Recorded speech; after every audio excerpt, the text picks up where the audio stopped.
Gravação iniciada, presidente. Bom, voltamos à nossa sessão, já na parte final, e começamos com o item 130 da pauta, relatoria do conselheiro Evandro, recorrente Companhia Águas de Joinville. Evandro.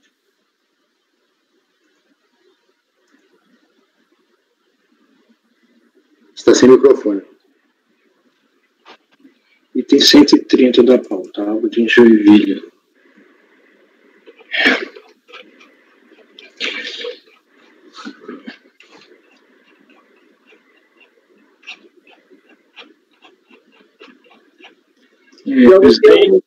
Presidente, demais conselheiros, esse processo aqui, ele trata, o assunto é de denúncia espontânea.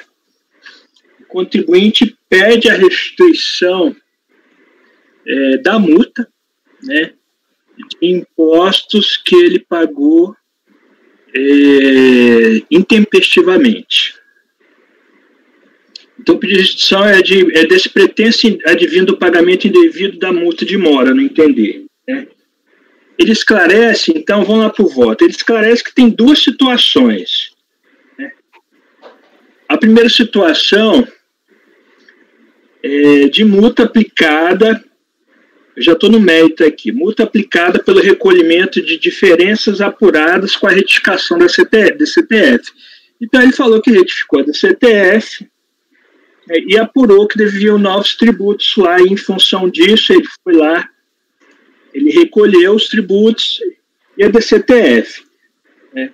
E a outra, segunda situação, é multa aplicada pelos recolhimentos de tributo cuja compensação não for homologada pela SRF.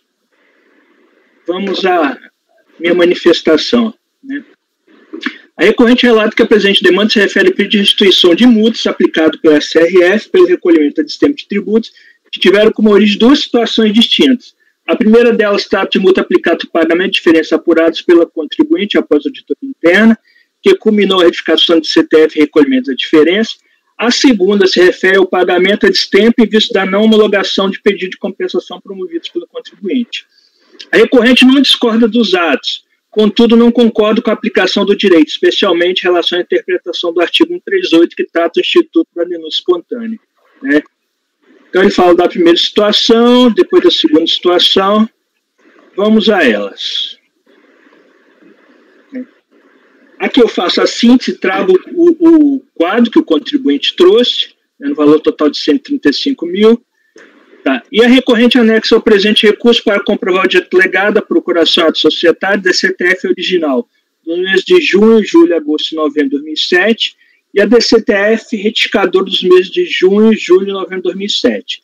Os processos de restituição de crédito declarado inapto por compensação pela SRF e a DCTF retificadora do segundo semestre de 2007. Pagando, Evandro, está sumindo aqui. Você está cortando. Está cortando você. Está me escutando agora? Agora sim. Vamos lá. Verifica-se que em relação ao mérito há uma questão fundamental deslinde da lide, que é a comprovação do alegado denúncia espontânea. Entendeu o STJ que nos casos em que o contribuinte recolhe o tributo em atraso, mas antes de qualquer procedimento de ofício ou mesmo de apresentar retificado de CTF, esse pode se beneficiar do Instituto da Denúncia Espontânea com o fim de eximir-se da exigência da multa moratória. Eu cheguei aqui, eu não citei aqui, tem uma súmula do STJ a respeito disso.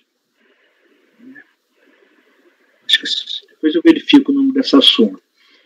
Diante da decisão sobre denúncia espontânea do STJ, que repercussão geral faz-se necessário para a comprovação da mesma que se verifique se os débitos foram recolhidos antes de qualquer procedimento de ofício ou mesmo de apresentar e retificar a DCTF e DECOMP.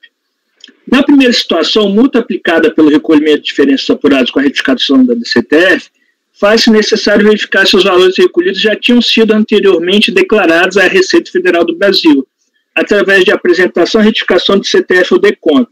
No caso dos tributos não terem sido declarados anteriormente ao seu recolhimento, entende-se que aplica-se a denúncia espontânea nos termos da súmula do STJ. Na segunda situação, multa aplicada pelo recolhimento de tributos cuja compensação não foram homologadas pela SRF, a RFB tinha informação do tributo através de decomp não homologados. Portanto, não se aplica o instituto da denúncia espontânea, né? Então, aqui, eu vou, se me permitem, eu vou pedir licença aos senhores, eu estava propondo uma diligência aqui, mas eu entendo que não é necessário uma diligência. Eu acho que dá para a gente fazer vamos fazer uma decisão nos mesmos termos que a gente usa a súmula CARF 84 para estimativa, né? Porque essa súmula do STJ, o despacho que a unidade deu, ele não observou essa súmula do STJ. Então,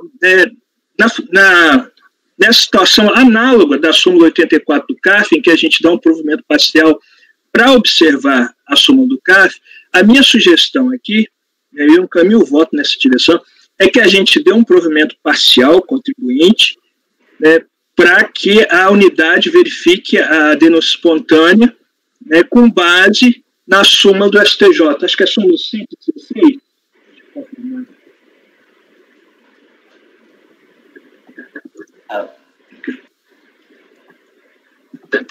Evandro? Sim. Oi, tá. Eu não sei, Evandro. Vai completar alguma coisa aí, Evandro? Que a Júlia quer falar. Pode falar, Júlia.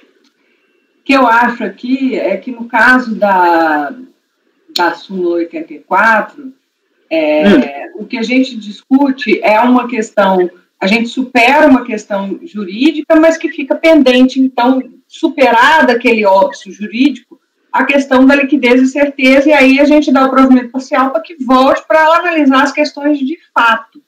Aqui, eu acho que o problema é que, pelo menos pelo que eu entendi que, tá, pode ser que eu tenha lido errado, o próprio Instituto da Denúncia Espontânea, o próprio direito, vamos dizer assim, ainda carece de alguma comprovação, entendeu? Por isso que é difícil a gente dar provimento, porque a partir do momento que a gente der provimento aqui, a gente está reconhecendo que existe a denúncia espontânea. E me parece que existem elementos aqui, de acordo com o próprio entendimento do STJ, que nós ainda não temos.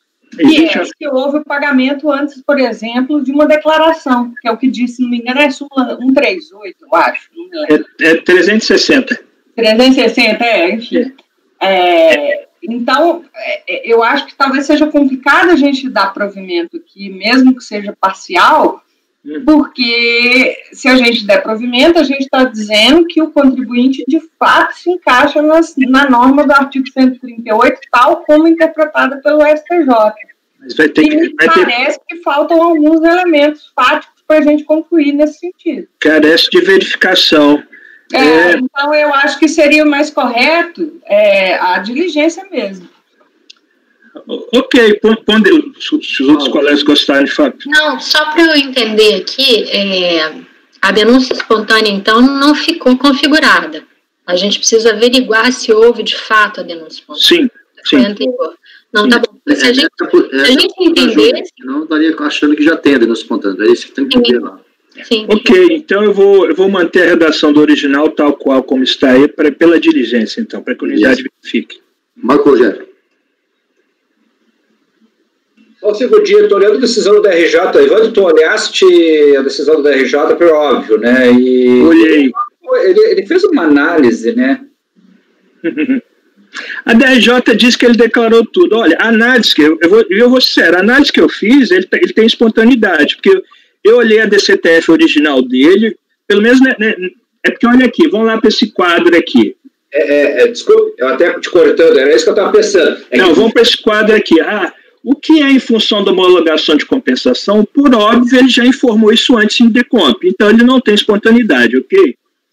O que é em auditoria de registros contábeis fiscais, a decisão de primeira instância, ela falou que ele já tinha informado, só que ela não verificou isso não. E pelos elementos que ele trouxe no processo, pelo que eu verifiquei lá, tem indício de espontaneidade sim, Marco. A posição da DRJ, é a minha posição também, é que tu restringiu a tua resolução a verificar se foi declarado DCTF. Mas não. Quando eu faço lá quando eu coloco a minha diligência lá embaixo, eu coloco decomp também. Eu posso complementar em outra parte do texto, mas eu coloco decomp. Não, mas ali, ó, pronunciar-se de forma conclusiva. A versão que eu estou lendo aqui apresentar. Tudo bem que trata só da CTF, né? E a decisão do STJ que nos vincula, ela fala em declarações. Oi? Fala em declarações. Eu complemento aí com a decomp também. E a decisão da DRJ, se tu olhar, ela diz que esse valor aqui pago foi declarado decomp. Não, só uma parte. Ah, só uma parte? Uma parte desse quadro. Ah, tá bom. Então tá bom, então. Acompanhe. É porque esses dois itens aqui, efetuado em função de não homologação de compensação, por óbvio, eles estão em decomp. Os dois itens iniciais, que é auditoria e registros contábeis, aparentemente, eu não sei dizer se eles estão em decomp, eu não consigo confirmar isso. Eu sei que na DCTF original eles não estavam, ok? Tranquilo. Não, tá acompanhando, claro. Acompanhe. Ok. Pagano. Acompanhe, presidente. A Júlia? Acompanhe. Wilson? Acompanhe o relator, presidente. Paula? Com o relator. Luciano? Acompanhe o relator. Prudente fazer essa conversão em diligência, acompanha também, unânime, convertir em diligência. Próximo processo, só vou lembrar que além de nós temos aqui mais esse finalzinho, nós temos 3 ou 4 processos com vista em mesa, hein, gente? Então, tá, vamos tentar, sim, ser bastante sucinto nessas informações que temos aqui. Temos que analisar 3 processos que ficaram pendentes, porque nós tivemos dúvidas, tá? Item 131, relator Luciano Bernardi, o recorrente São Martinho, certamente deve ser um outro caso que não aqueles que já foram vistos aqui, né, Luciano? A palavra é sua, Luciano. Está sem microfone. Sim. Tem tantas abas abertas aqui que eu me perdi. Não, isso acontece mesmo. O 131 é um caso que não foi analisado efetivamente, até achei estranho, mas eu acho que, perdão, ele não foi feito a sustentação oral porque não se tratava do mesmo patrão, pelo menos não consta isso nos autos. Bom, ele tá já na base. Eu vou rapidamente aqui fazer um relatório sobre ele. Ele trata de uma compensação e pedido de restituição. Crédito saldo negativo. Eles foram negados, não foram homologados. Depois do despacho decisório, então, houve a retificação por parte do contribuinte, e o valor, segundo alegado pelo contribuinte, foi de 8 mil para 955 mil. Isso foi depois do despacho decisório, né? O despacho decisório, ele nega essa compensação de 8 mil, porque havia um valor muito acima. A DRJ, ela faz análise e dá procedência parcial.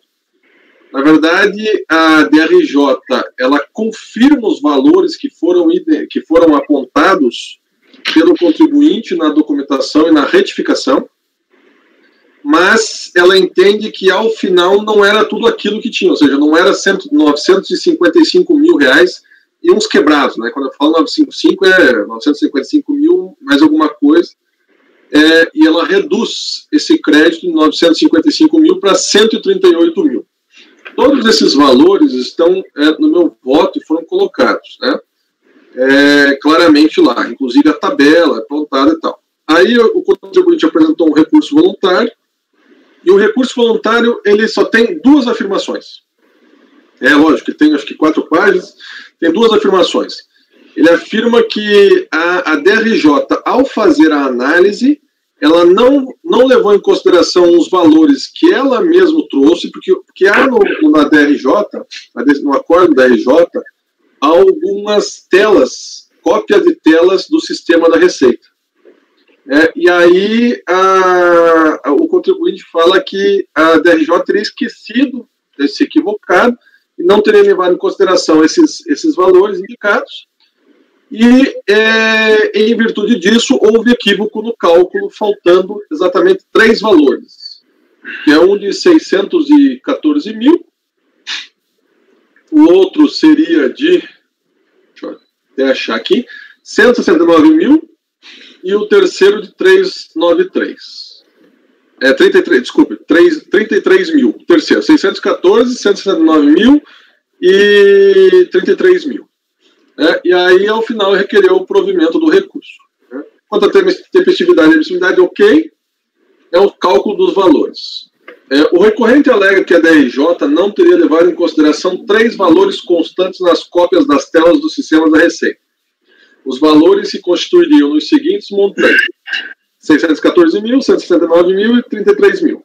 E podem ser vistos, respectivamente, nas seguintes telas colacionadas no acórdão. Essas foram as telas que foram retiradas do acórdão: tela 1, tela 2 e tela 3. Eu numerei assim, no acórdão não está com essa numeração. Tá? Então tem aqui, ó, 614 mil numa tela. Todos estão vendo ou quer que eu coloque aqui à disposição? Não, está vendo. Estou acompanhando aqui.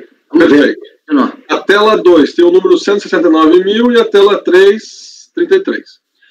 Ao se analisar os autos, percebe-se que não houve equívoco por parte da DRJ em relação ao cômputo dos números. Ou seja, ela não esqueceu. As cópias das telas servem para demonstrar que os pagamentos mensais de estimativas efetuados pelo contribuinte constam no sistema da Receita. Por isso, da elaboração da tabela indicada acima, colacionada mais uma vez, para facilitar o controle. Essa tabela foi feita pela DRJ, e consta aqui alguns números e datas, período de apuração de valor, e todas elas constam claramente, expressamente nas telas colocadas pela Receita. Menos 2 números, que é o de 951 mil, está aqui no 31/7/2006, e de 2.208.000. Tá? Esses não constam expressamente nas telas. Em comparação da tabela com as telas, verifica-se que os únicos números da tabela, que, como já se disse, representam os recolhimentos a título de estimativa, que não estão expressamente representados nas telas, são 2. Que se constituem no valor de 951 mil e 2.208. Apesar de não estarem indicados claramente, foram eles sim indicados nas telas, inclusive nas telas acima, as quais o contribuinte alegou não terem sido levados em consideração no julgamento de sua manifestação de conformidade. Como se observa nas telas acima, o valor 951 mil é resultado da subtração de 614 de 1.575.000, tela 1. Ou seja, a tela 1 lá, se eu tirar então esse 614 do 1.565.000, dá exatamente 914. Isso mostra que a Receita, portanto, a DRJ, ao elaborar essa tela, ela levou em consideração o valor de 951 mil. A mesma coisa acontece em relação à tela número 3, que você subtraindo 33.939 de 2.241, dá os 2.208 constante na tabela. O terceiro valor, que consta na tela 2, não aparece na tabela, porque sua operação constitui 0, pois exclui ele dele mesmo. O valor de 179 menos 179 é igual a 0, por isso que a Receita não indicou esse. Diante do exposto, verifique-se que não houve equívoco, nem omissão por parte da autoridade ao contabilizar os números, não havendo, portanto, motivos para a reforma da decisão. Ou seja, a DRJ efetivamente levou, e apontou todos os números que o contribuinte colocou todos os créditos que o contribuinte colocou na sua parte de compra. E aí não houve erro, ao meu ver, aqui.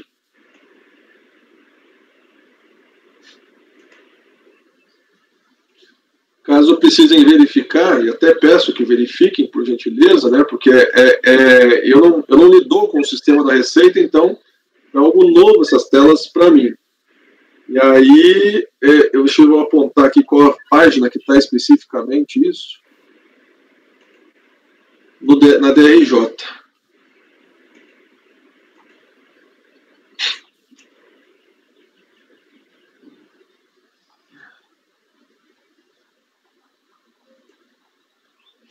Todas as telas da DRJ começam na folha 119, que é eletrônica, montada pelo sistema.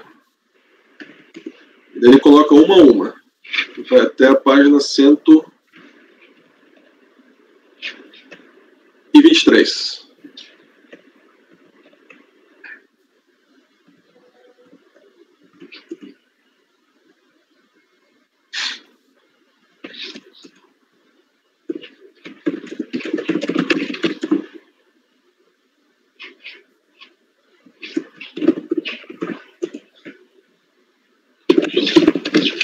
Luciano. Pois não, presidente. Assim, conclusão, né? Diante do exposto, voto no sentido de conhecer o recurso voluntário para, no mérito, negar-lhe provimento, de forma a manter a decisão da RJ pelos fundamentos acima. Propôs o relator de negar provimento. Vocês andaram verificando aí? Alguém verificou? Alguma dúvida? Então podemos votar. Marco Rogério. Presidente, eu estava olhando aqui, né? A princípio, aliás, a manifestação de conformidade, por favor, né, do contribuinte, né? Ele pode anexar a casa da DIPJ e diz, olha, eu tenho esse direito aqui. Aí a DRJ, até num bom trabalho, tentou deslindar e demonstrar toda a memória de cálculo. E, no caso, tá? A princípio, esses pagamentos de estimativa aqui, a princípio, ele forma o recolhimento e o saldo disponível, por algum motivo, ele está reservado para outra coisa, para outro débito, outra questão. Mas, a princípio, toda essa memória de cálculo da RJ está bem exposta e o contribuinte mostra divergências que o relator, a princípio, contesta. É difícil, ele está atacando a memória de cálculo, mas se demonstrar a razão principal, que é ele ter aquele saldo negativo que a DRJ explorou bem e demonstrou que não tem. Então, são telas do sistema de controle do crédito, que a princípio está aí disponível, aquelas parcelas ali, e para mim aqui, realizando o processo, não resta alternativa acompanhar o relator. Pagano? Acompanho o relator, presidente. Conselheiro Evandro. Acompanho o relator. Júlia. Wilson. Acompanho o relator, presidente. Paula. Com relator. Luciano é o relator, desculpa, eu acompanho. Também é unânime negar provimento do recurso voluntário. Negar provimento, né, Luciano? Isso, presidente. Perfeito. Seguindo o marco, julgamento encerrado, o próximo item da pauta, 132, relatoria do conselheiro Marco Rogério, Comap Comercial.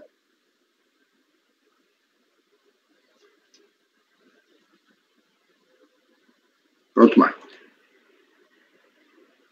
Já está disponível. Estou abrindo aqui o arquivo. Aqui, tá? Já rapidamente aqui, então. Aqui também a DRJ não conheceu da decisão da manifestação de conformidade, tá?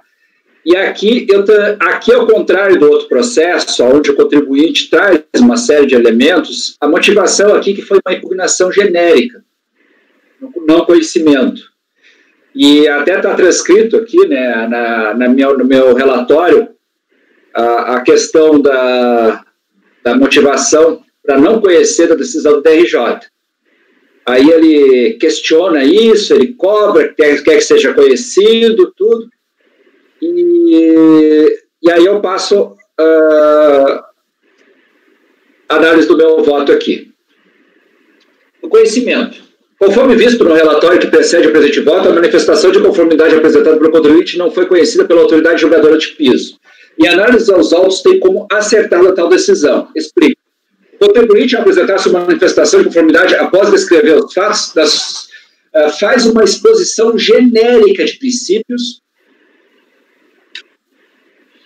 nada diretamente relacionado ao litígio. O único momento que se manifesta no litígio é ao final, no título do pedido de procedência, que menciona o seguinte: conforme se depreende, ou seja, com base em princípios, embora sendo crédito próprio, a decisão é contrária ao contribuinte, pois não há como se negar, palavras do contribuinte, negar o direito de compensar seus débitos perante o fisco, visto que o crédito é líquido e certo, o crédito próprio extraído do movimento contábil da empresa. Única defesa pontual, ou seja, o resto tudo é questões principiológicas.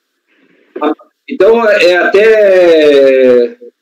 Então, a manifestação de conformidade posta em tais termos genéricos não deve ser acolhida e não está no contencioso administrativo, pois descumpre os requisitos legais vinculados ao artigo 16 desse decreto, que é o que baseou no conhecimento da decisão da RJ. A impugnação mencionará os motivos de fato e de direito em que se fundamenta, os pontos de discordância e as razões e provas que possuir. A dita manifestação de conformidade não trouxe qualquer razão de fato ou de direito, não trouxe pontos de discordância ou provas. A manifestação de conformidade é absolutamente inepta. o não acolhimento de impugnações ou recursos genéricos feitos nos termos acima descritos tem sido referendado por esse Conselho Administrativo, ao qual pode justificar os seguintes julgados. Eu transcrevo várias decisões, e é comum isso até, me surpreendeu. Tem várias decisões de outras turmas, a nossa até é raro, entendeu? Então, qual é o ponto que delimita esse questionamento? No caso, se alguém olhar lá a manifestação de conformidade, é latente, que o único ponto é na conclusão, olha, é contrário ao direito. Quer dizer isso. Então, seria algo similar aos nossos recursos voluntários, quando o contribuinte apresenta só questões biológicas e não ataca nenhum ponto com questão material concreta. Assim sendo, considerando que a manifestação de conformidade não atendeu aos pressupostos de conhecimento, não se instalou o contencioso administrativo, pelo que adota os fundamentos da decisão recorrida para validar sua posição. Conforme exposto acima, voto por não conhecer o recurso voluntário. Proposta do relator, não conhecer o recurso. Alguém tem algo a se manifestar? Não, eu li até a impugnação aqui, ele copia trechos explicando quais são os princípios do processo administrativo, só aí. Só uma dúvida, eu não abri aqui, não estou conseguindo abrir, mas no recurso, porque, ok, eu concordo com a decisão da DRJ, me parece totalmente razoável, mas no recurso ele continua fazendo uma manifestação genérica ou ele entra no detalhamento do porquê que aquilo não seria inepto? Por exemplo, ele faz um recurso de verdade, analisando ou questionando a inépcia da manifestação? Você entendeu o que eu estou querendo dizer? Porque, às vezes, a gente pode reconhecer que ele realmente não tinha que conhecer da impugnação, e nisso eu concordo, mas, na minha opinião, se ele tiver discutido a questão processual no recurso, eu conheceria e negaria provimento. Entendeu? Porque aí o recurso ele não estaria fazendo alegações genéricas. Acho que o recurso tem 2 páginas só. Conhecimento, só isso. Como? Oi? No recurso ele ataca o não conhecimento. Ele quer que seja conhecido e analisado. Mas com base no quê? Mas não fala nada, então tudo bem. O que a Júlia falou, eu ia perguntar exatamente isso, porque o fato de não ser conhecido na DRJ não significa que não poderíamos conhecer aqui. Agora, se ele está sendo para dizer isso, então... Deixa eu externar aqui, presidente, rapidamente. Esse é o tipo de processo que eu, às vezes, dá mais trabalho do que personalizar o mérito, a questão material. E eu pesquisei vários acordos, e tem vários acordos que o contribuinte realmente é meio inepto na impugnação, manifestação de conformidade, geralmente ele não traz nada concreto, aí não é conhecida a decisão da RJ, e aí a pessoa da CAF baixa para reformar, por quê? Porque ele trouxe verdade material, alguma coisa concreta. E aí pede, olha, então supera isso, que imagino que seja a questão que a ajuda quis levantar. Nesse caso não tem nada disso, Júlio. Tem várias decisões que, se da peça recursal, o pessoal está superando até de não ter trazido na manifestação. Ok. Se fosse o caso, eu ia me posicionar assim também. Tá certo, perfeito. Bom, estão votando? Pagando? Acompanha, presidente. Evandro? Acompanho. Júlia? Acompanho. Wilson? Acompanho o relator. Paula? O relator. Luciano? Acompanho. O Marco, não conheceu o recurso por precluso? O que você botou no final do voto aí? Agora, deixa eu ver aqui. Não conhecer do recurso voluntário, né? Porque, como ele não foi conhecido na decisão da DRJ, né? Fico num dilema, né? Então, esse dilema nós resolvemos depois. Vamos em frente. Mas... Oi? Não, desculpa. Eu até tinha entendido que era negar provimento, porque aí eu acho que... Não conhecer, Paulo. Eu acho que aí a Júlia também tem... A minha dúvida era só o seguinte, é porque, na verdade, deixa eu ver se eu pego só o recurso aqui. O que acontece? Eu não tô, no final das contas, eu não estou discordando, até para a gente evitar problemas, se bem que eu acho que não vai dar, não, mas enfim, seria, eventualmente, a depender, conhecer e negar provimento. Que no final das contas vai dar na mesma, porque nós vamos manter a decisão da DRJ. Espera um pouquinho, Júlia. Conhecer e dar provimento e negar provimento. Negar provimento, fundamento no quê? Aí tem que analisar o mérito. Mas aí a questão... E tem outra questão.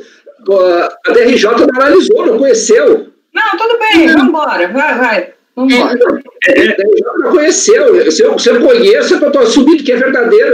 Tem validade esse recurso voluntário. Presidente, gostaria de manifestar aqui.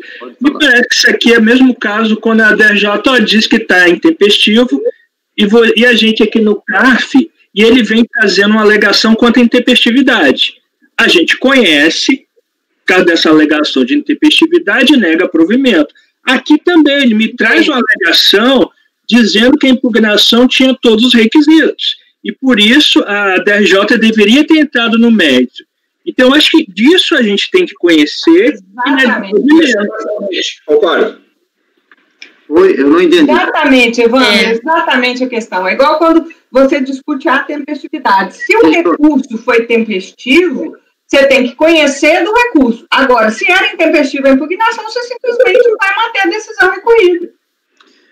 Tudo bem, agora deixa eu posicionar. Eu acho que está correto. Marcos, você reconhece essa possibilidade? Eu entendo que é até melhor mesmo. Eu vou conhecer só da parte do questionamento do conhecimento e nessa parte eu vou negar provimento. Mantendo deixa eu fazer uma colocação agora que é relevante. Talvez não seja para esse caso, mas serve para futuros casos. Eu acho que está correto conhecer realmente a analogia aí que o Evandro fez é muito interessante. E vamos conhecer e negar provimento porque o contribuinte nada trouxe no recurso voluntário em termos de mérito, pelo que eu estou entendendo. Agora, se o contribuinte tivesse trazido, como em outros casos, traz no mérito informações e provas documentais, no meu caso, eu conheceria e ia analisar um mérito, porque já disse que eu aceito mesmo prova de transição em segunda instância. Então, é uma situação para se pensar bem, porque é conhecer. E nesse caso, pelo que eu estou entendendo, negar provimento porque nada trouxe, mas poderia ter sido a situação inversa. Presidente? Eu acho que nesse caso, como ele só impugnou o fato de não ter... Eu acho que o Marco está correto em dizer, olha, eu conheço dessa matéria... Nesse caso está correto. Fala, Marco. Presidente, nosso primeiro julgamento da tarde com a patrona foi exatamente isso, eu me posicionei para devolver, para analisar o mérito. Sim, não, está correto aí, sim, é o que eu estou dizendo. Nesse caso, eu acho que está correto. Bastantes materiais e baixei para reformar o acordo para superar o conhecimento, ou seja, para eles conhecerem e analisarem. Isso, e aí analisar.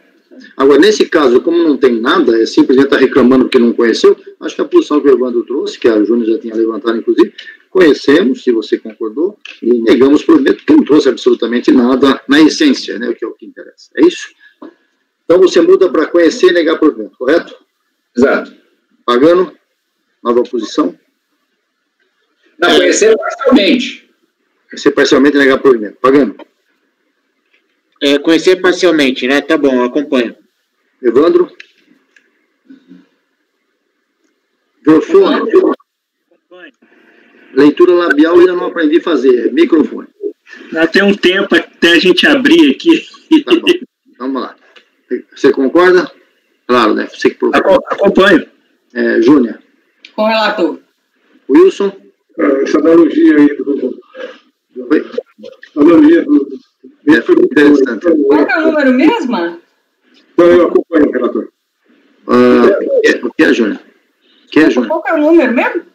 Agora eu vou ter que entrar aqui, peraí. Não, esquece, vai. Não, é 133. 132. 132 é o que nós estamos julgando. 132, desculpa. 132. E eu acompanho o relator. Luciano? Acompanho o relator. Também acompanho, então, conhecer parcialmente e negar provimento. Item 133, ainda com o Marco Rogério, nova data. Presidente, vamos lá, então. Isso aqui é uma questão de saldo negativo ou provação. Vou direto ao voto, que geralmente eu faço o voto. Folha 5. Trata o presente processo de perder-compra e que a recorrente pleiteia a restituição do crédito de saldo negativo de RPJ no montante de 518 mil. O contribuinte, antes da emissão do despacho decisório, foi intimado a comprovar o direito creditório alegado. Nos termos, nos seguintes termos. Apresentar a documentação. Sua resposta traz a DIPJ e cópias dos perder-compras. Só enfatizando que eu levo muito em conta isso, até para analisar o ânimo do contribuinte nesse momento processual. Os fundamentos do despacho decisório definido no pedido, posto das florestais, e consigo o seguinte: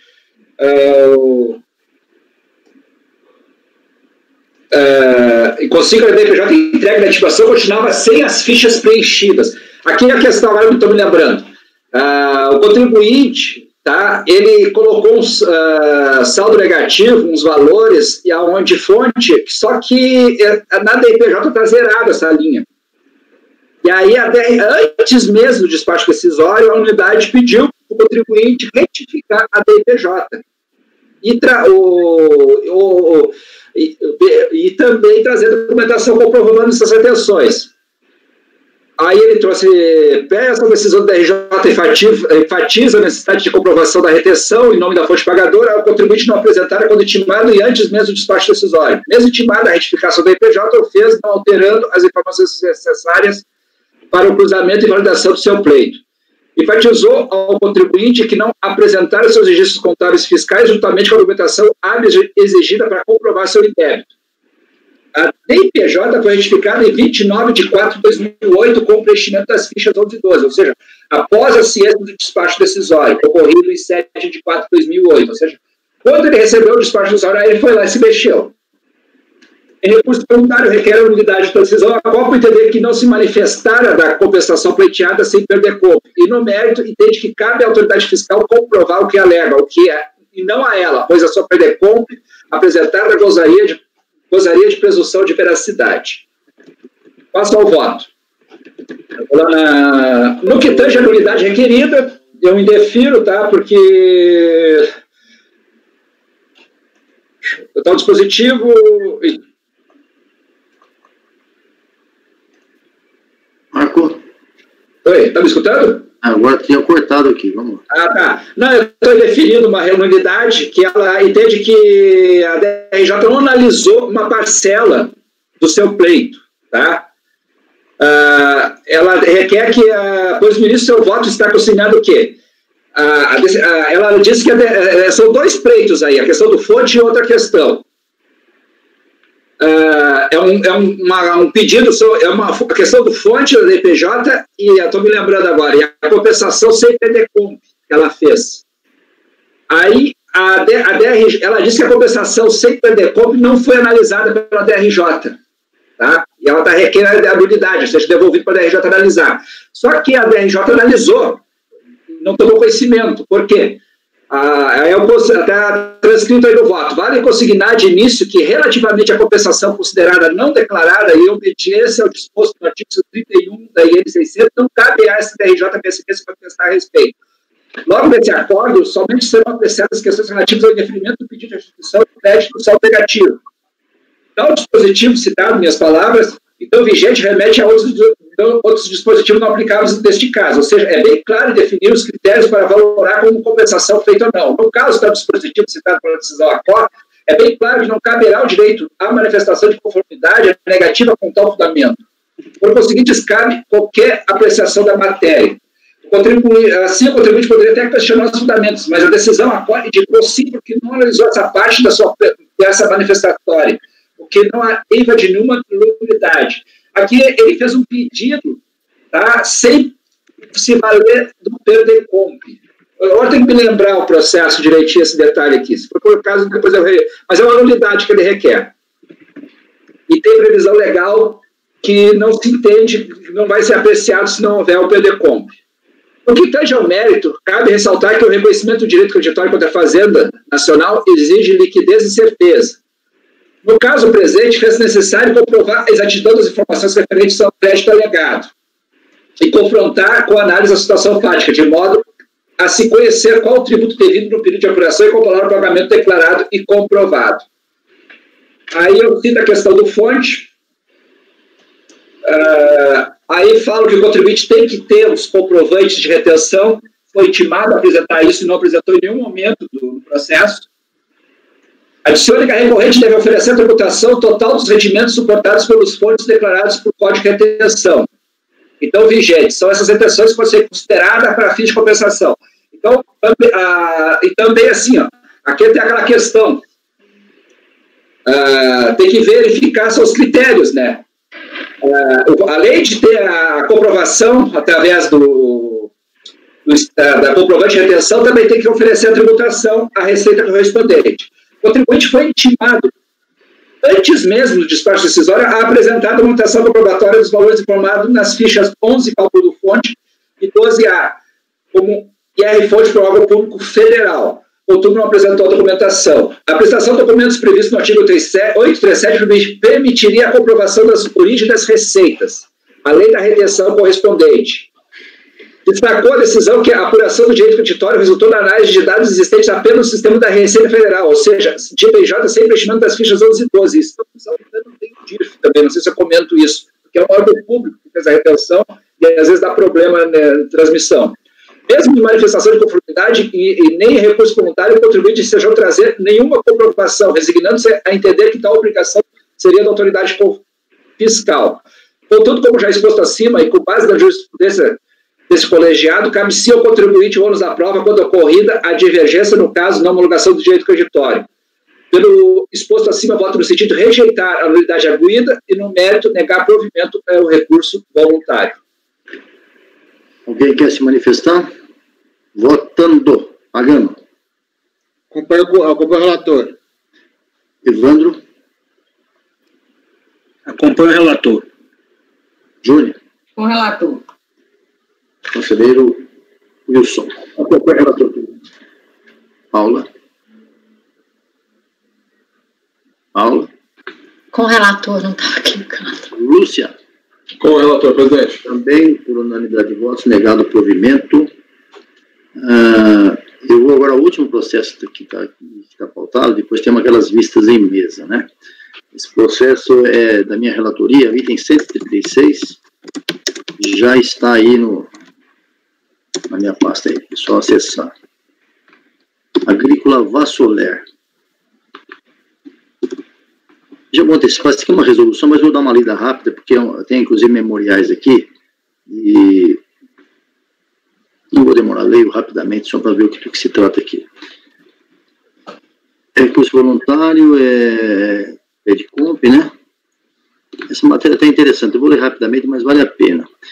O contribuinte pediu a resposta, o enquadramento legal lá do despacho decisório, disse que já estava alocado, os valores estavam alocados. A contribuinte apresentou DCTF retificadora. Estava alocado porque a DCTF apresentava um valor devido e foi pago. Aí a contribuinte entrou com o despacho decisório, entrou com um pedido com o PEDCOMP e não tinha realmente valores para isso. O que ela fez? Ela apresentou, dizendo, a decisão foi assim, não tem valores aqui, e acabou. O que ela fez? Não, mas eu errei, fez uma DCTF retificadora, porque no primeiro trimestre de 2010, se não me engano, ela teria apresentado prejuízo, e quando fez o primeiro levantamento, deu imposto, tributo a pagar, imposto de renda e contribuição social e pagou. Posteriormente, ela fez uma análise lá na contabilidade dela, vou ver isso lá na frente, e apareceu o valor devidamente pago, porque deu prejuízo nesse trimestre. Aí ela fez uma DCTF retificadora e juntou.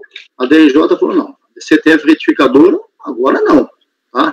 E improveu o pedido. Isso foi julgado pela DRJ de Ribeirão Preto, na época, e eu vou agora já para o voto, porque lá eu consigo explicar melhor o que aconteceu. Desculpa, pois não. Eu não estou conseguindo achar o voto. Não Eu tá também aí? não achei o voto. Não é possível. É um pouco aí. Eu disponibilizei isso aí.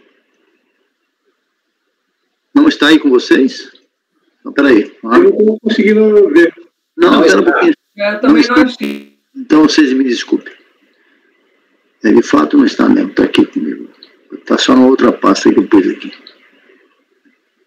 Bom, resumidamente foi isso. Ela pagou, depois ela viu que tinha prejuízo, disse que teve, né?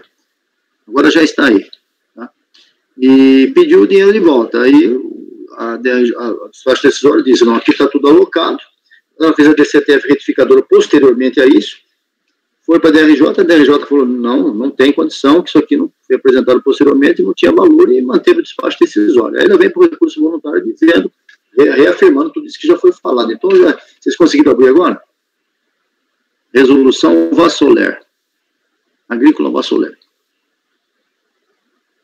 Posso seguir? Gente, você sabe não? Pode sim. Folha 7. Folha 7 no voto agora. Bom, já no voto. Basicamente, o quadro estampado é o seguinte: a recorrente alega ter se equivocado no preenchimento da DCTF do primeiro trimestre de 2010, imposto de renda e contribuição, informando valores devidos dessas duas exações, a saber, 302 mil de imposto de renda e 111 de contribuição. Porém, como eu disse, ela disse que teve uma auditoria contábil lá na empresa, feita posteriormente, e verificou que estava errado o primeiro trimestre, não deu lucro, deu prejuízo, então o que pagou estava indevido. Então, como consequência, os dois valores acima apontados teriam sido recolhidos, a maior possibilitando suas restituições, compensações, procedimento adotado pela contribuinte mediante a transmissão dos seguintes predicons, respectivos processos, que estão todos apensos a esse aqui. Tá? Então, estão aí os predicomp. Disse outurno, a DJ Ribeirão Preto, no voto do condutor do Praga, na época, indeferiu a manifestação de inconformidade e chancelou o trabalho da DRF Maringá, não homologando as compensações em razão dos valores estarem integralmente utilizados para a quitação dos débitos do contribuinte, não restando crédito disponível para a compensação. Além disso, segundo a DRJ, a interessada não demonstrou qual seria o motivo do alegado recolhimento a maior, a acordo da DRJ tal, e que teria retificado o DCTF após a emissão do despacho decisório. Cientificada, acostou o recurso voluntário e alegou ter havido equívoco realmente no preenchimento do DCTF no primeiro trimestre, com valores a pagar, quando não deveria ter nada porque deu prejuízo. Disse mais, que sua DPJ, que não foi retificada, a DPJ estava no original, comprovaria o quanto alegado. De fato, olhando aqui, a DPJ não mostra lucro no primeiro trimestre mesmo. E essa retificação, ele trouxe aqui os valores que ele recolheu, os valores estão efetivamente recolhidos, 302 e 111.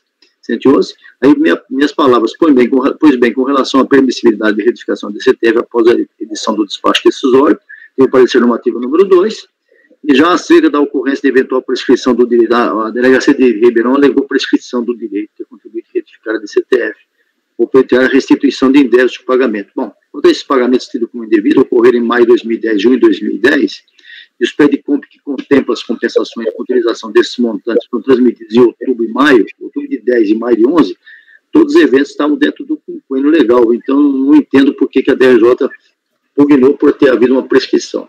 Da minha parte, não há a menor prescrição aqui. Todavia, da mesma forma que o processo administrativo fiscal tem como corolário a busca da verdade material, não é menos vero que qualquer direito creditório que se tenta obter em desfavor da fazenda pública e sua posterior compensação exige, por expressa definição de 170, que os créditos sejam líquidos e certos, né? Aí eu trago toda essa posição, inclusive do STJ, e vou lá na frente, já no finalzinho do voto, nas folhas 10. Nessa senda, ainda que se afaste as restrições trazidas inicialmente pela DRF Maringá quando a edição do despacho decisório chancelada pela decisão recorrida, penso, como sabem os meus pares descolegiados, que somente a DPJ e a DCTF, original ou retificadora, per si, não possuem os requisitos necessários para tal validação, justamente por se constituírem documentos e instrumentos de exclusiva elaboração, emissão, transmissão do cheque passivo, sem interferência ou contraparte da fazenda pública. Com isso, quero dizer que, embora a DPJ, folhas tais, aponte prejuízo no primeiro trimestre de 2010, significando, por óbvio, não haver imposto de renda ou contribuição social a recolher, a recorrente não trouxe aos autos, embora alertada pela decisão de primeiro grau, uma única prova do motivo de haver profunda alteração no resultado do referido período, que de lucro, tanto que sobre ele incidiram os dois tributos antes referidos, transmudou-se para prejuízo. A respeito, a única alegação sem prova trazida nos autos é o que consta da manifestação de inconformidade inaugural. Eu trago aí que ele disse que teve lá uma auditoria interna e tal. Muito bem, agora palavras minhas. Ora, se a constatação do pagamento indevido decorreu de uma revisão de sua escrita fiscal, pergunto eu, por que esta prova não veio aos autos? Em outro dizer, se a contribuinte apura imposto de renda de contribuição pelo regime do lucro real com utilização da contabilidade, por óbvio, e houve esse trabalho de revisão, aliado ao fato já declarado pela recorrente em sua MI, e que o estoque do primeiro trimestre foi contabilizado erroneamente, a juntada da escrituração era e é imprescindível. E não foi trazida nem na manifestação e nem nesta instância. De qualquer modo, pela submissão ao princípio da busca da verdade material, e por tudo que mais consta nos autos, penso que se deva oportunizar à recorrente a possibilidade de encartar sua escrituração lato sensu para que se possa aferir a regularidade do seu pedido. Nesse sentido, voto por converter o julgamento em diligência para que sejam apresentadas essas informações que eu elenquei abaixo, é o meu voto. Então, em resumo, dois aspectos. Que tal recolhimento?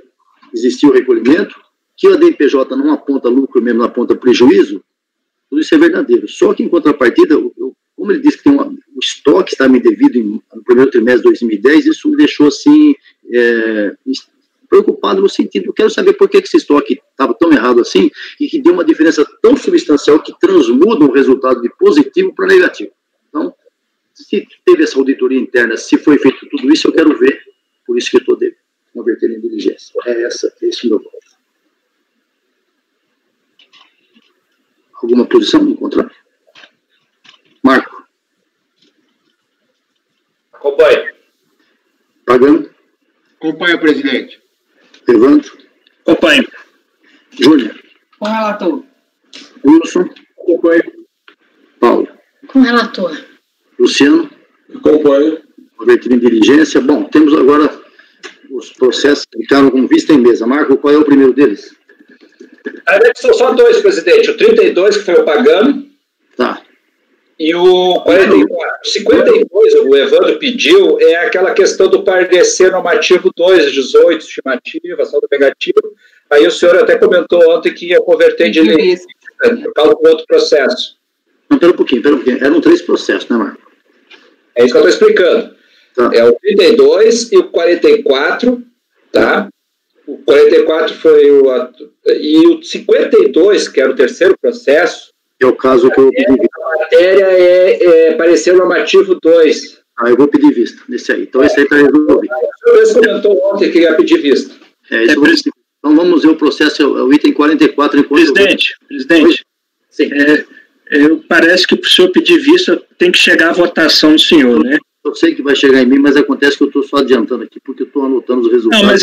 Eu posso pedir vista e você dá uma olhada, não tem nenhum problema. Então, faça isso, por favor. A gente simplifica, né? Simplifica. A posição do Marco era de... Qual era a sua posição, Marco? É da Carglass, né? Eu não me lembro, eu vou divergir. Agora eu não lembro se é para sobrestar ou negar. Então, pera um pouquinho. Vamos ver. Marco, foi indeferido lá, é para negar, foi indeferido outro processo. Negar, então. Qual é o item da pauta, gente? Que eu estou anotando. 52. 52? É. 52. Espera aí. 52 é Carglass, ela é a relatoria do Pagano. Sua proposta, Pagano, qual era? Dar provimento. Dar provimento. O Marco divergiu, o Evandro pediu vista. Ok? Evandro? Sim, foi. Tá bom. Então agora vamos ao item 44, Marco. Isso. Não, 32, o primeiro. Vamos seguir a ordem. 32. O Pagano pediu essa vista. O Pagano é um processo meu, né? 32. Deixa eu ver aqui. É JEM. Você está lembrado qual é o motivo desse pedido de vista, Pagano? Era também uma exclusão simples nacional. Isso. Devido à apuração, né, o artigo 5º da lei, porque a recorrente é uma revendedora de carros, né? Sim. Aí isso, exatamente a isso. receita bruta, né, podia ser ou só sobre a comissão, ou sobre o valor total, e aí a gente estava na dúvida se era em relação à prova, né? Se ela teria comprovado o contrato, né? Porque ela alega que ela tinha cometido um erro, que ela tinha posto a receita bruta inteira, mas na verdade era só a comissão. Isso. Só que você analisou nos autos que não existia prova. Isso. E qual é o regime que ela opera lá? Isso mesmo. Contrato comissionado. Isso. E eu analisei o processo, realmente não... Eu achei que era auto-aplicativo, né, o artigo 5º, ele só que realmente tem que estar comprovado, né, que existe o contrato de comissão, ou seja, a revenda, e se nessa revenda a empresa ela fica só com a parte comissionada. Se no caso não existe essa prova, eu acompanho o relator. Minha proposta é negar provimento, o Pagano acompanhou. Evandro? É o 32 esse? É o 32. Acompanho o relator. Conselheira Júnior? Com o relator. Wilson, por favor. Acompanho o relator. Paula? Com o relator. Paula? Com o relator. Nossa, você está sem voz, hein, Paulo? Ela já está sem voz, coitada. Conselheiro Luciano? Acompanho o relator, presidente. Então, por unanimidade, negado o provimento e mantido o ato declaratório que exclui contribuinte do Simples Nacional. Agora vamos para o último, então. 44. Foi o do Pagano, ele deu provimento. Não me lembro se teve votação, sei que o senhor que pediu vista de mesa. Deixa eu ver qual é esse Teve votação. Deixa eu ver qual é o 44 agora aqui. Espera só um pouquinho para... Presidente, eu me lembro. Ele teve votação, foi feita a sustentação oral do advogado, tá? O advogado estava aqui presente. Marco negou, eu dei provimento, Marco negou, Evandro negou. Não teve acompanhamento nem sustentação. Não, é o item 44, é esse mesmo? Áurea Bauer? Esse aí, o 44. Eu já tinha até notado o resultado aqui. Então tá. O Áurea Bauer, esse agora... Esse é o seguinte, eu tinha dado provimento também porque eu entendia que não existia comprovação nos autos do valor que ela realmente devia. E que como estava no termo de opção apenas o valor de R$200, eu estava dando que ela tinha quitado esse... Qual aquela situação? É isso mesmo, tá certo. O problema da imputação, é isso. O problema da imputação. Nesse caso, a Júnior também, então aqui falta um pouco de dinheiro, R$18, o Evandro até acho que disse que tem qualquer informação. Eu me lembro agora, presidente, mais detalhes aqui. A questão é o seguinte, o contribuinte tinha um valor de R$200 pendente de multa para pagar em abril. Isso, exatamente. E ele pagou em janeiro do ano seguinte sem botar juros. Isso. E aí o pagano entendeu que essa informação, quando deram para ele, que era R$200, ele pagou os 200, só que ele não colocou os juros. Aí ele, o pagano alegou, o relator alegou que, olha, ele não foi informado de pagar juros. Aí nós olhamos o ato lá que aparece o débito e aparece, tem que ser apurado os juros, etc, etc. A gente olhou a questão. É isso mesmo. Então, o valor é original. Exatamente. Então, o pagano estava propondo, então, dar provimento e na votação, nós discutimos, agora Marco votando. Então. Eu divirjo para negar provimento. Evandro? Acompanha a divergência. Júnior? Com o relator. Nós já tivemos um caso desse, você e eu relatando exatamente. Isso, e eu votei, inclusive coloquei o artigo do CPN que fala da necessidade que os juros estejam explícitos, etc. Posso até fazer declaração de voto, mas eu concordo com o conselheiro Pagano. Tá bom, só que eu já estou lembrando que você teve um caso desse aí também. Isso, e votei como o Pagano. Só que o que acontece? Porque qual foi o meu fundamento? Eu me lembro exatamente o fundamento que eu utilizei, é que, na minha opinião, os juros, eu não questionei a imputação, não. É que era até um requisito de nulidade que os juros tinha que estar lá explícito. Ok, eu entendi. Só que não vamos esquecer que vem explicitamente informado que aquele valor é original. Não, ok. Aí... Tá bom. A Júlia acompanha o relator, duas divergências do relator. Agora, Wilson. Eu acompanho a divergência, presidente. Conselheira Paula.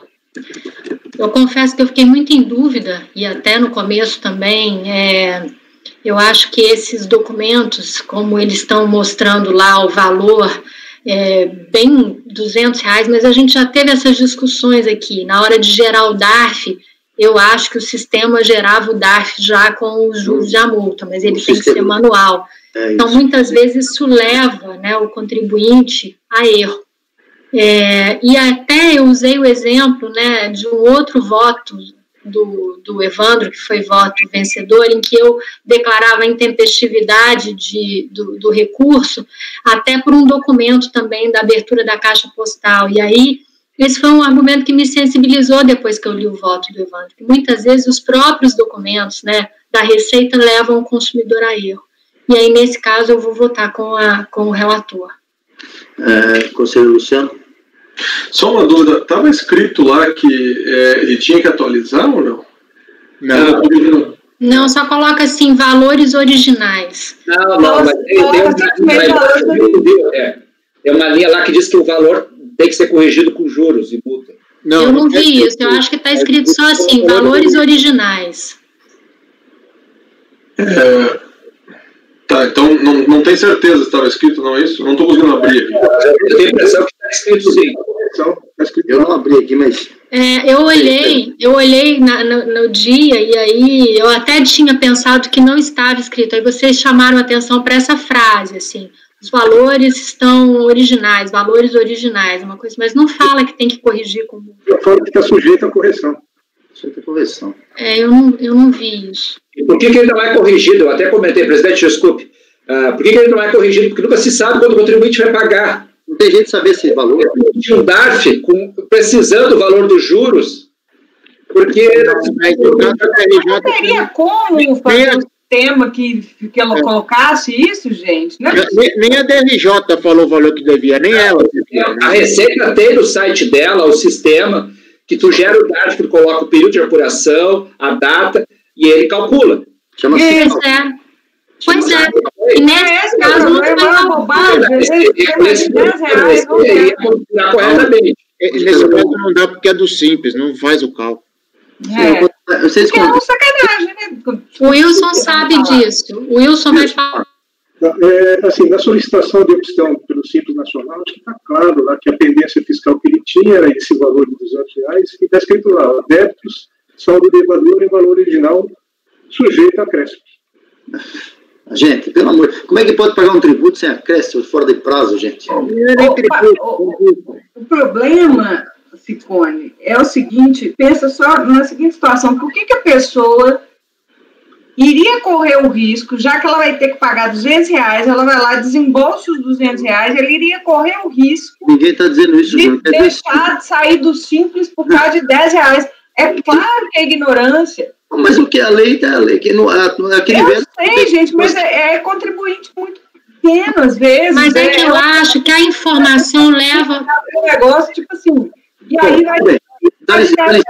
Dá licença um pouquinho. Vamos supor que tem um universo de 5 milhões de contribuintes. 50 os outros 4 milhões, você não acertam. Como é que vai fazer isso? Você acha que todo mundo errou? Não. Todo mundo sabe. Que tá. Então, o que eu acho que é o seguinte, presidente, a Receita não pode jogar essa responsabilidade. Aí a questão... vai jogar eu acho que não deveria. Ainda mais falando de si. Tá bom. Nessa discussão de a Receita pode o que a lei determina. Simplesmente a Receita não faz nada. A Receita Federal eu vou defender aqui eternamente, porque faz 30 anos que eu estou lá, nunca vi a Receita agir extra legis. Eu acho que não é esse o ponto, não. Eu acho que o ponto aqui é a informação que, da forma como ela é prestada, ela leva, às vezes, o contribuinte mediano, né? Quando a gente, às vezes, fala do direito do consumidor, que está lá no código, o consumidor mediano, o contribuinte mediano, ele tem que ler uma informação. Não, eu entendo, eu também sou. Olha o que o Wilson falou. O valor é original, sujeito aos acréscimos. O que mais pode estar escrito lá? Podendo, né? Podendo, é claro, se ele é fora de prazo, é fora de crédito, é claro. Agora, como o Marco falou, e está certo, e é verdade, que se fosse uma multa, sujeita a multa de 20%, então, 200 com 20 dá R$40, tudo bem. Como é juro, muda todo mês. Como é que vai ter um cálculo desse? Você nunca sabe qual é o valor, não tem condição de dar essa informação, gente. Infelizmente, eu fico constrangido pelo valor insignificante, tudo que vocês falaram. Eu sou o primeiro a defender aqui a falta de condições dessas pequenas e microempresas, as condições de suporte, né, de direito, de contabilidade, mas infelizmente a regra está claríssima, está na lei. Nós julgamos no processo no mês passado que faltou R$36 para o contribuinte. A mesma coisa, exatamente igual aqui, exatamente o mesmo valor. Ele puxou o extrato do Simples na data do pagamento dele e saiu R$200.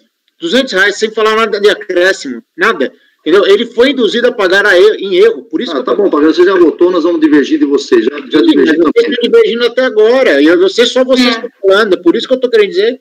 Não, o problema é o seguinte, se você puxar seu extrato de pessoa física lá, se você tiver devendo uma parcela de pessoa física, vai aparecer o valor original. Agora, porque não dá para aparecer o valor que você tem que pagar. A Receita não sabe o dia que você vai pagar. Aí você puxa lá, eu tenho que pagar uma parcela de R$600 de pessoa física de imposto de renda. Vai vencer agora dia 30 de 1 de outubro. Vai aparecer o valor que está lá. Não vai aparecer dia 2 de novembro. Você não sabe quando vai pagar. Mas presidente... Se ele puxou um extrato para pagar e mesmo assim não saiu o valor atualizado, ele não tem culpa. Tá bom, vai. Ok, já voltou. Luciano. Puxa, uma situação complicada aqui. Eu realmente estou em dúvida sobre esse processo. São R$10.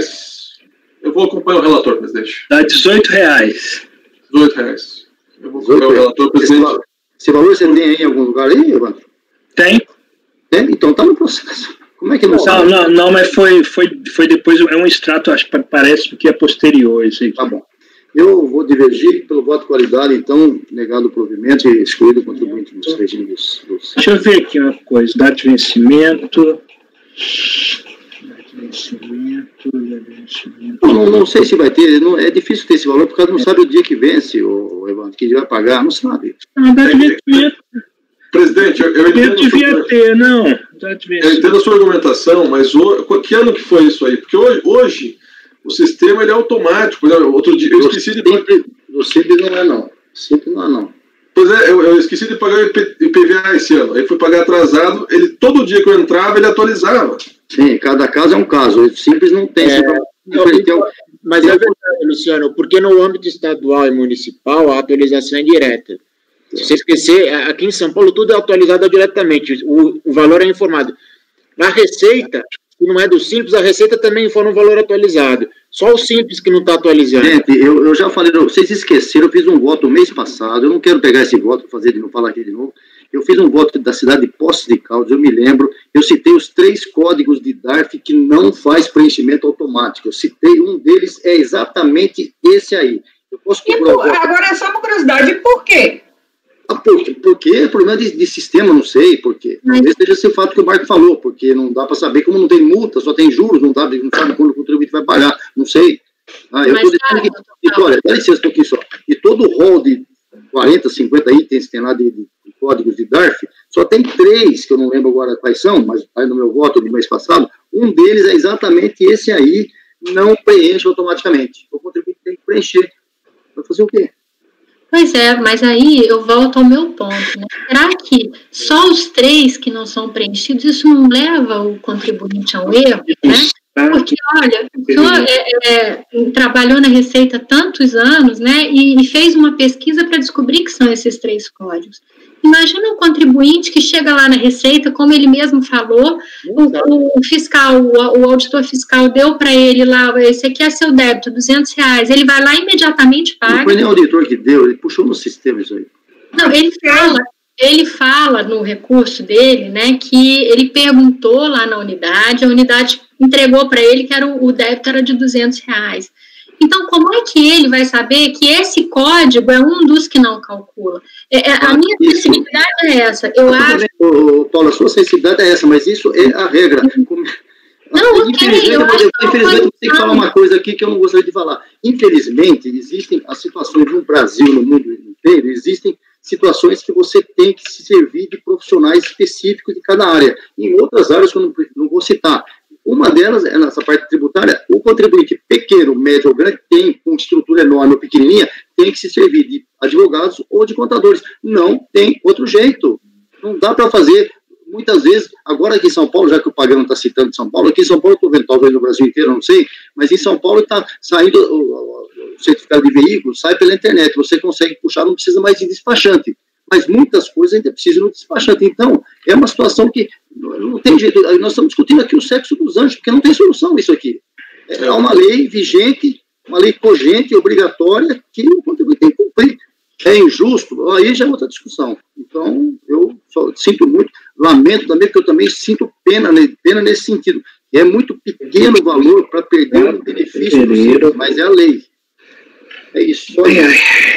Bom, por voto de qualidade, então, negado o provimento e mantido a exclusão do contribuinte do Simples. Presidente, sim. Só que me manifestar, é claro, eu vou manter meu voto porque é a legislação. Mas é complicado esse procedimento aqui da Receita, que ele tirou o extrato. Mas é complicado, Evandro, mas o que você vai fazer? Ele tira um extrato em fevereiro e não sai juro aqui também. Eu entendo os argumentos dos conselheiros do contribuinte nesse caso aqui. Eu entendo, mas por enquanto eu vou manter meu voto, que é o disposto em lei, né? O pagamento depois do prazo, mas esse procedimento da Receita que poderia ser mais claro, né? Deixa eu manifestar, presidente. Ele esquece que não é só a Receita que tem no Simples, né? Tem isso. Evandro, eu vou manifestar, presidente, também. Evandro, tu acha que a gente não entende os argumentos do conselheiro dos contribuintes? Não, eu entendo sim. Claro que a gente entende.